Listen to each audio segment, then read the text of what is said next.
Bonjour à tous, je m'appelle Aurélie. Mon travail consiste à vous accompagner dans l'évolution de votre carrière. Après avoir constaté que de nombreuses personnes cherchent à découvrir de nouveaux métiers, j'ai décidé de partir à la découverte de salariés et de chefs d'entreprise qui acceptent de partager avec nous leur expérience. Chez Super Compétences, nous mettons notre expertise à votre service pour que vos projets prennent vie. Je suis très contente de vous partager l'enquête métier du jour. Vous êtes prêts? C'est parti! Bonjour à tous, je suis ravie de vous accueillir. Je suis aujourd'hui en compagnie de Claire, qui est secrétaire médicale au niveau hospitalier avec les enfants. Bonjour Claire. Bonjour.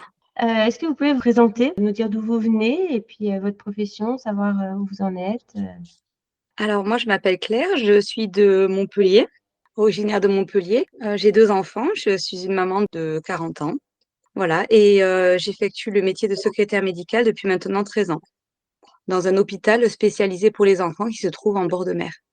D'accord. Et donc au quotidien, à quoi ressemblent vos journées du coup? Alors les journées sont très variées, c'est un secrétariat qui bouge beaucoup. On tourne aussi avec mes autres collègues, donc ça peut être de l'accueil physique, téléphonique, ça peut être voilà de la prise de rendez-vous, de la programmation d'hospitalisation. Donc les journées sont fractionnées par demi-journée en fait, avec des tâches bien précises qui sont définies sur toute la semaine. D'accord, donc c'est jamais les mêmes tâches. Voilà, c'est jamais les mêmes tâches, donc ça a l'avantage de pouvoir tourner, de pas faire que de l'accueil téléphonique ou que de la programmation. Et donc du coup, c'est assez varié et ça permet, voilà, d'avoir un travail qui ne soit pas, trop redondant. D'accord. Et donc vous travaillez en équipe du coup, avec plusieurs. Vous êtes combien de secrétaires dans votre service? Alors jusque-là, nous étions 2 et vu que le service, a augmenté, du coup, sa capacité, d'accueillir les patients, nous sommes maintenant 3. Ah oui, donc c'est bien, ça évolue. Et donc vous pouvez participer à des projets éventuellement? Alors oui, tout à fait. Alors ça dépend effectivement des secrétariats. Le secrétariat où j'étais, donc qui est un secrétariat de cardiopédiatrie, a beaucoup évolué au fur et à mesure des années, puisque maintenant on développe des ETP. Donc on va l'expliquer de façon facile. En fait, maintenant, on fait beaucoup d'éducation thérapeutique, c'est-à-dire que avant on soignait un patient et maintenant on prend en charge un peu tout ce qu'il y a autour. Qu'est-ce qu'on peut faire pour améliorer sa qualité de vie? Et là, donc du coup, nous avons plusieurs projets qui ont été faits au fur et à mesure des années. Donc le premier, ça a été les anticoagulants, qui était très intéressant, où on a permis en fait de mettre en place vis-à-vis des choses vis-à-vis de l'ARS pour que les enfants puissent avoir une surveillance un peu comme le diabète. Voilà, pour leur éviter d'aller, au laboratoire. Donc c'est vraiment, un gain de qualité de vie pour les enfants et donc du coup, là, le gros projet, qui a eu lieu ces dernières années, c'est l'éducation thérapeutique, la rééducation, en fait. Donc on fait de la rééducation physique pour les enfants qui ont des cardiopathies ou des pneumopathies. Ça veut dire que, éventuellement, à la fin d'un programme, un enfant qui pouvait pas monter les escaliers parce qu'il était essoufflé, à la fin pourra le faire. Donc ça peut paraître quelque chose de simple pour nous, mais pour quelqu'un, en fait, qu'on a bridé toute sa vie, de peur qu'il ait un problème cardio, ça lui permet de retrouver une certaine indépendance et de pouvoir en fait aussi récupérer une certaine forme physique et avoir une vie un peu plus normale. Voilà, donc il y a des études qui sont faites avant, après, pour voir aussi l'évolution. Et ça a vraiment été voilà ce qu'on a mis en place et où j'ai beaucoup participé. J'ai également fait des ateliers. C'était monter des agendas qui n'existaient pas, des programmes. Donc c'était vraiment très intéressant, qui allait au-delà de la mission simple et première de la secrétaire médicale. Oui, d'accord. Du coup, vous êtes vraiment impliqués dans des projets plus sympas que voilà, juste répondre au téléphone, quoi, Exactement. dans votre service. C'est bien. Donc du coup, ça vous demande beaucoup d'initiative? Tout à fait, hein, c'est vraiment pas juste répondre au téléphone et voilà. C'est participer aux réunions, c'est être force de proposition sur, les programmes, c'est aussi faire remonter quand, quelque chose n'est pas possible. Voilà, quand ils ont des idées, mais que sur le côté, voilà, sur le terrain, ce n'est pas réalisable, les conflits d'agenda, les des choses comme ça. Donc, c'est une vraie réflexion et c'est vraiment très enrichissant d'être considéré comme un peu plus, que la secrétaire, lambda. D'accord. Et vous travaillez avec tout type de professionnels, du coup, de santé? Tout à fait. Alors ça va, oui, parce que alors ça va de l'infirmière du service, au médecin. Ça va aussi, avec, les APA, hein, donc qui font du coup sont, on va dire entre guillemets pour simplifier les professeurs de sport.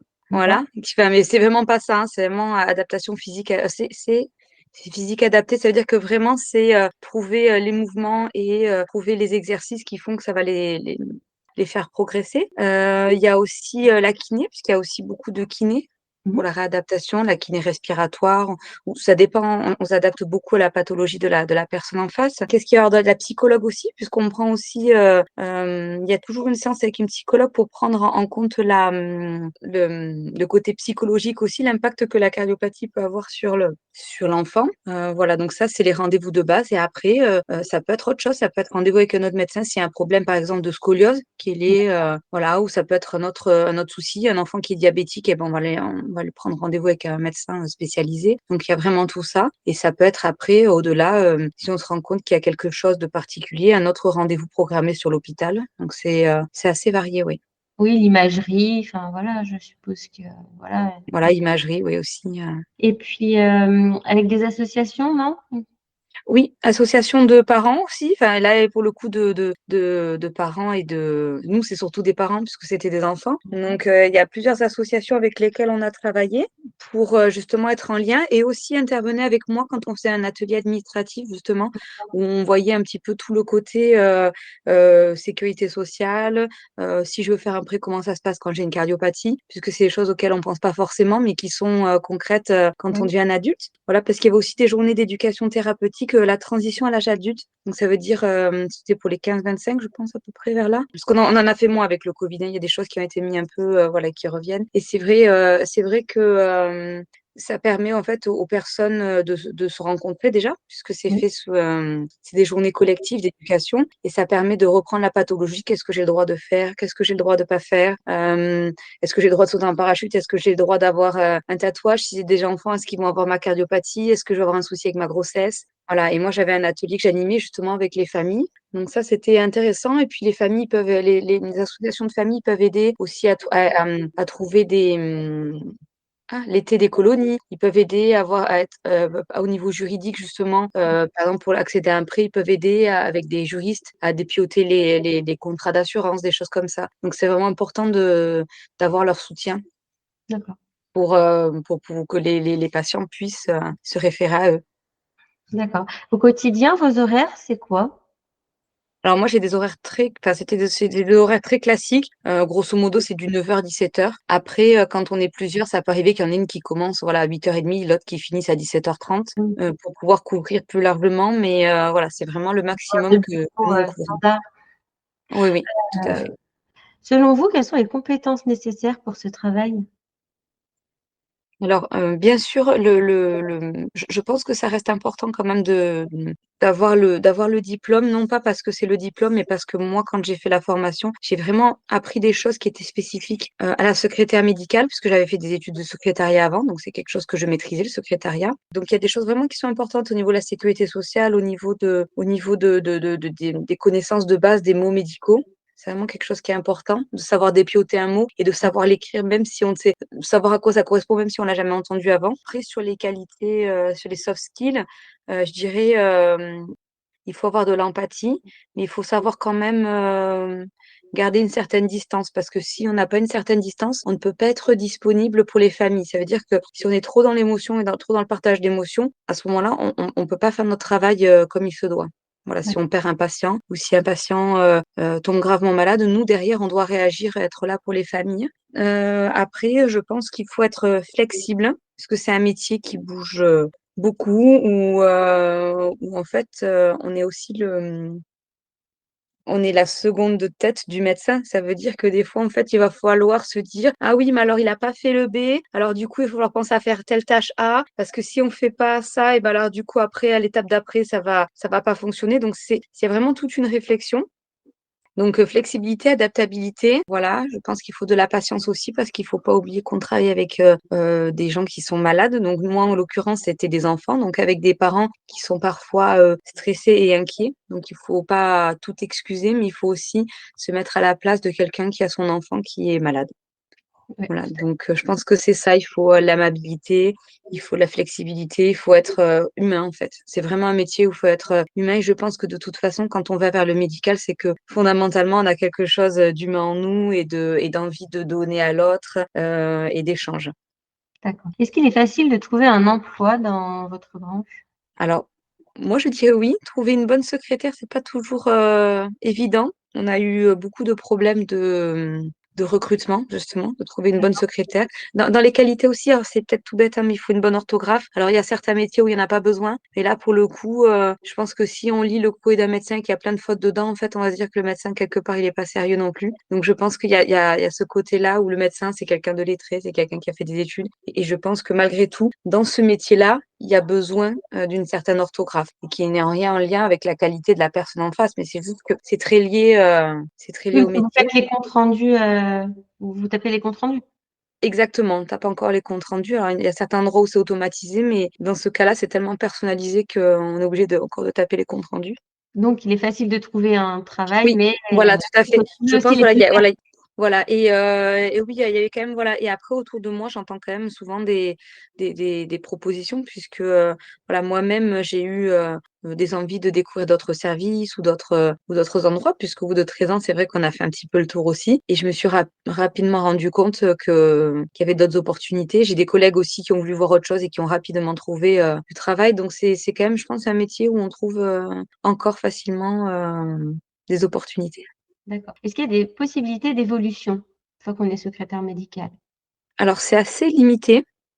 Voilà, donc c'est pour ça que moi aussi j'ai des projets de justement d'évoluer puisque c'était quelque chose qui était compliqué. Là où je travaillais, les seules possibilités qu'il y avait, c'est soit être responsable des secrétaires, après à voir si l'établissement souhaite que la personne ait un diplôme de cadre. Donc ça, après, c'est à voir avec l'entreprise s'ils sont prêts à financer avec leur OPCO une formation. Après, sinon, ça peut être, il y a des personnes qui se forment pour être team. Donc là, c'est technicienne de l'information médicale. Donc là, c'est vraiment plus tout ce qu'après, ce qui va être facturation, tout ça, facturer les journées d'hospitalisation. Donc ça peut être une évolution. Mais au niveau du secrétariat médical, voilà, il n'y aura pas au-delà de cela.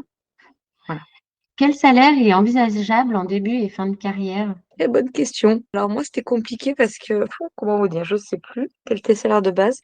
Je pense qu'on est un peu au-dessus du SMIC, mais je suis pas sûre que ce soit beaucoup plus que ça. Vraiment, j'ai commencé à 13 ans, donc c'est, voilà. Et on a eu un Ouais. point qui a été revalorisé pendant le Covid, donc du coup, qui fausse un peu ça. Moi, je sais que le salaire de base, je crois, reste au SMIC et qu'après, il y a la revalorisation du point qu'on a eu. Et en plus de cela, il y a l'ancienneté. Et si on a un diplôme, il y a un complément diplôme.